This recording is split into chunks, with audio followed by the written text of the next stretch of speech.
નમસ્કાર વિદ્યાર્થી મિત્રો, આપ સૌનું હાર્દિક સ્વાગત છે અમારી યુટ્યુબ ચેનલ અતુલ ચાવડા એજ્યુકેશનમાં। તો વિદ્યાર્થી મિત્રો, આજના વિડીયોની અંદરમાં આપણે વાત કરવાના છે ધોરણ છે આપણું નવો વિષય છે સામાજિક વિજ્ઞાન પ્રખરતા કસોટી જે શિષ્યવૃત્તિની પરીક્ષા લેવામાં આવવાની છે। તેમાંથી તમને સામાજિક વિજ્ઞાનની અંદર મોસ્ટ આઈએમપી પ્રશ્ન કેવા પૂછાઈ શકે તેના વિશે આપણે ચર્ચા કરીશું। તો ચર્ચાના આગળ વધતા પહેલાં વિદ્યાર્થી મિત્રો, જો તમે અમારી ચેનલ ઉપર નવા હો તો પ્લીઝ ચેનલને સબસ્ક્રાઈબ કરી લેજો અને બાજુનું બેલ આઇકન પ્રેસ કરી લેજો, જેથી કરીને આ લેટેસ્ટ વિડીયોના નોટિફિકેશન તમને મળતા રહેશે। અને હા વિદ્યાર્થી મિત્રો, વિડીયો ગમે તો પ્લીઝ લાઇક કરી દેજો અને તમારા મિત્રો સુધી શેર કરી દેજો। તો ચાલો વિદ્યાર્થી મિત્રો, સૌથી પહેલાં આપણે પહેલા પ્રશ્નની વાત કરીએ। તો પહેલો પ્રશ્ન છે અહીંયા કે ભારતમાં વિદેશી પ્રજાના આગમનના કારણો પૈકી એકનો સમાવેશ થતો નથી। તો પહેલો આપણો ઓપ્શન એ જોઈએ કે ઈસવીસન 1453માં ઇસ્તંબુલનું પતન થયું। ઓપ્શન બી છે આપણે નવા જળમાર્ગની શોધ થઈ। ઓપ્શન સી છે આપણે અહીંયા મરી મસાલા, તેજાના અને મલમલનાની માંગ। અને ચોથું છે આપણે સામ્રાજ્યવાદીની નીતિ। તો અહીંયા આપણે જે સમાવેશ નથી થતો તો એ આવશે આપણો ઓપ્શન ડી, સામ્રાજ્યવાદની નીતિ। ત્યાર પછીનો આપણો પ્રશ્ન છે પ્રશ્ન નંબર 2 કે રાજા પ્રિન્સ હેનરી એ પોર્ટુગલ અને ક્રિસ્ટોફર કોલમ્બસ છે એ ક્યાંના હતા? તો અહીંયા આપણો ઓપ્શન છે સ્પેનના। ઓપ્શન બી છે હોલેન્ડના। ઓપ્શન સી છે ઇટાલીના અને ઓપ્શન ડી છે ડેનમાર્કના। તો જવાબ આવશે આપણો ઓપ્શન સી, ઇટાલીના। ત્યાર પછીનો ત્રીજો પ્રશ્ન છે કે ભારતમાં પ્રથમ ગવર્નર જનરલ તરીકે કોણ આવ્યું? ઓપ્શન એ છે આપણે વોરન હેસ્ટિંગ। ઓપ્શન બી છે વેલેસ્લી। ઓપ્શન ડી છે આપણે ડેલહાઉસી અને ઓપ્શન ડી છે કેનિંગ। તો જવાબ આવશે આપણે ઓપ્શન એ, વોરન હેસ્ટિંગ। ત્યાર પછીના આપણે ચોથો પ્રશ્ન છે કે જર્મનીમાં નાઝીવાદનો સ્થાપક કોણ હતો? ઓપ્શન એ છે આપણે હિટલર। ઓપ્શન બી છે મુસોલિની। ઓપ્શન સી છે આપણે લેનિન અને ઓપ્શન ડી છે એક પણ નહીં। તો જવાબ આવશે આપણે ઓપ્શન એ, હિટલર। ત્યાર પછીના પ્રશ્નની વાત કરીએ, પ્રશ્ન નંબર 5। તો પ્રશ્ન નંબર 5 છે કે વિશ્વના માનવીઓનું સ્વાસ્થ્ય સુધારવાનું કાર્ય કોણ કરે છે? ઓપ્શન એ છે આપણે WHO। ઓપ્શન બી છે IMF। ઓપ્શન સી છે FAO અને ઓપ્શન ડી છે ILO। તો જવાબ આવશે આપણે ઓપ્શન એ, WHO। ત્યાર પછીનો છઠ્ઠો પ્રશ્ન છે કે બેનિટો મુસ્લિનીએ ઇટાલીના ફાસિસ્ટ પક્ષની સ્થાપના કરી, તેનું પ્રતીક લાકડાની ભારી અને કુહાડી જે ખાલી જગ્યા સમ્રાટની સર્વોપરિતાનું પ્રતીક ગણાય છે તે અપનાવ્યું હતું। તો ઓપ્શન એ છે ઝાર। ઓપ્શન બી છે રોમન। ઓપ્શન સી છે લુઈ અને ઓપ્શન ડી છે સ્ટુઅર્ટ। તો ઓપ્શન જવાબ આવશે અહીંયા આપણે option B, Roman.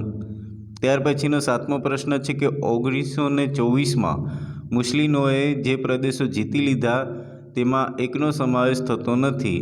Option A છે એલ્બેનિયા। ઓપ્શન બી છે બલ્ગેરિયા। ઓપ્શન સી છે એબિસિનિયા અને ઓપ્શન ડી છે ફ્યુમ બંદર। તો જવાબ આવશે આપણો ઓપ્શન બી, બલ્ગેરિયા। ત્યાર પછીના આપણે પ્રશ્ન નંબર 8ની વાત કરીએ તો કે હિટલરનો વિસ્તારવાદ, પાડોશી દેશો સાથેના લશ્કરી પગલાં અને ચોક્કસ જૂથનો નાશ કરવાની નીતિ એ કયા યુદ્ધ તરફ દોરી જતા ખૂબ જ મહત્ત્વના કારણો બની શક્યા? ઓપ્શન એ છે પ્રથમ વિશ્વયુદ્ધ। ઓપ્શન બી છે ઠંડુ યુદ્ધ। ઓપ્શન સી છે દ્વિતીય વિશ્વયુદ્ધ અને ઓપ્શન ડી છે રૂસો જાપાન યુદ્ધ। તો જવાબ આવશે આપણો ઓપ્શન સી, દ્વિતીય વિશ્વયુદ્ધ। ત્યાર પછીના આપણે પ્રશ્ન નંબર 9ની વાત કરીએ કે બાજુમાં દર્શાવેલ ધ્વજ કયા રાષ્ટ્રનો છે? તો ઓપ્શન એ છે સંયુક્ત રાષ્ટ્રનો। ઓપ્શન બી છે આપણે અમેરિકાનો। ઓપ્શન સી છે રશિયાનો કે ઓપ્શન ડી છે આપણે આરબ રાષ્ટ્રનો। તો જવાબ આવશે આપણો ઓપ્શન એ, સંયુક્ત રાષ્ટ્રનો।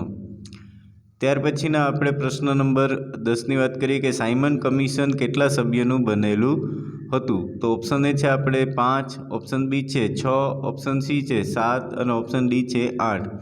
જવાબ આવશે આપણો ઓપ્શન સી, 7। ત્યાર પછીના પ્રશ્નની વાત કરીએ, પ્રશ્ન નંબર 11 કે દાંડી કૂચ ક્યારે કરવામાં આવી? ઓપ્શન એ છે 12 એપ્રિલ 1930। ઓપ્શન બી છે 12 માર્ચ 1931। ઓપ્શન સી છે 12 માર્ચ 1930 અને ઓપ્શન ડી છે 12 માર્ચ 1929। તો જવાબ આવશે આપણો ઓપ્શન સી, 12 માર્ચ 1930। 12મો પ્રશ્ન છે કઈ વ્યક્તિ દાંડીકૂચને મહાભિનિષ્ક્રમણ સાથે સરખાવે છે? ઓપ્શન એ છે મહાદેવભાઈ દેસાઈ। ઓપ્શન બી છે સરદાર વલ્લભભાઈ પટેલ, ઓપ્શન સી છે મૌલાના આઝાદ, ઓપ્શન ડી છે આપણે સુભાષચંદ્ર બોઝ. તો જવાબ આવશે આપણો ઓપ્શન એ મહાદેવભાઈ દેસાઈ. ત્યાર પછીનો 13મો પ્રશ્ન છે કે સાયમન કમિશનનો વિરોધ કરતા લાઠીચાર્જથી કોનું મૃત્યુ થયું હતું? ઓપ્શન એ છે આપણે પંડિત જવાહરલાલ નહેરુ, ઓપ્શન બી છે લાલા લજપતરાય, ઓપ્શન સી છે ગોવિંદભાઈ વલ્લભ પંત, ઓપ્શન ડી છે આપણે મોતીલાલ નહેરુ. તો જવાબ આવશે આપણે ઓપ્શન બી લાલા લજપત રાય. 14મો પ્રશ્ન છે કે નેતાજીનું હુલામણું નામ કોને મળ્યું હતું? ઓપ્શન એ છે સુભાષચંદ્ર બોઝ, ઓપ્શન બી છે વલ્લભભાઈ પટેલ, ઓપ્શન સી છે રાસ બિહારી બોઝ અને ઓપ્શન ડી છે જવાહરલાલ નહેરુ. તો જવાબ આવશે આપણે ઓપ્શન એ સુભાષચંદ્ર બોઝ.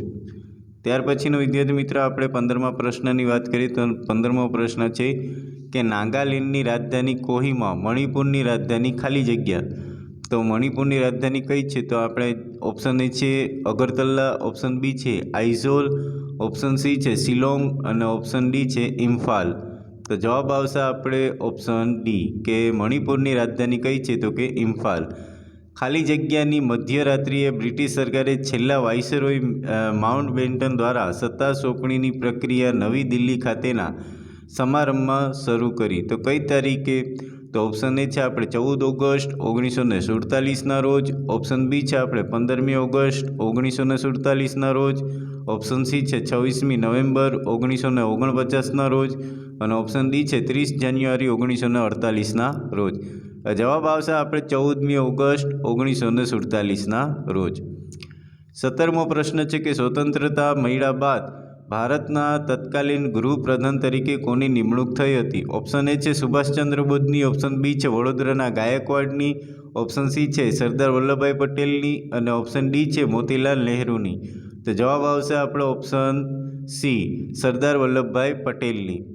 ત્યાર પછીનો 18મો પ્રશ્ન છે કે આપણે હાલ ભારતીય સંઘમાં કેટલા રાજ્યો અસ્તિત્વમાં છે? ઓપ્શન એ છે 26, ઓપ્શન બી છે 27, ઓપ્શન સી છે આપણે 28 અને ઓપ્શન ડી છે 29. તો જવાબ આવશે આપણો ઓપ્શન ડી 29 રાજ્યો. ત્યાર પછીનો પ્રશ્ન છે પ્રશ્ન નંબર 19. ઈસવીસન આપણે 2014માં આંધ્રપ્રદેશમાંથી કયું રાજ્ય અલગ થયું? તો ઓપ્શન એ છે ઉત્તરાખંડ, ઓપ્શન બી છે છત્તીસગઢ, ઓપ્શન સી છે તેલંગાણા અને ઓપ્શન ડી છે બિહાર. જવાબ આવશે આપણો ઓપ્શન સી તેલંગાણા. 20મો પ્રશ્ન છે કે નીચેનામાંથી કયું રાજ્ય 7 સિસ્ટરોમાંનું એક નથી?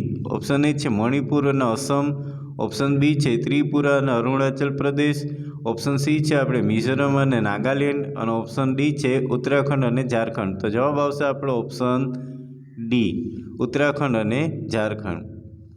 તો વિદ્યાર્થી મિત્રો આ હતા આપણા 20 પ્રશ્ન જે મોસ્ટ આઈએમપી છે અને તમને પરીક્ષામાં આ પ્રશ્નમાંથી પૂછાઈ શકે છે. તો વિદ્યાર્થી મિત્રો આની જો તમને પીડીએફ જોતી હોય તો આની મને કમેન્ટ બોક્સમાં જણાવજો. તો તમને ટેલિગ્રામ ચેનલમાંથી હું તમને લિંક આપીશ, ત્યાંથી તમને મળી જશે. અને હા વિદ્યાર્થી મિત્રો હજી સુધી પણ જો તમે અમારી યુટ્યુબ ચેનલને સબસ્ક્રાઈબ ન કરી તો પ્લીઝ સબસ્ક્રાઈબ કરી લેજો અને બાજુનું બેલ આઇકન પ્રેસ કરી લેજો, જેથી કરીને આવા લેટેસ્ટ વિડીયોના નોટિફિકેશન તમને મળતા રહેશે. અને આ વિદ્યાર્થી મિત્રો તમારા મિત્રો સુધી શેર પણ કરી દેજો, જેથી કરીને એ લોકોને પણ ઉપયોગી થાય. તો ફરી મળીશું વિદ્યાર્થી મિત્રો નવા વિડીયો સાથે. તો દરેક મિત્રોને જય હિન્દ, જય ભારત.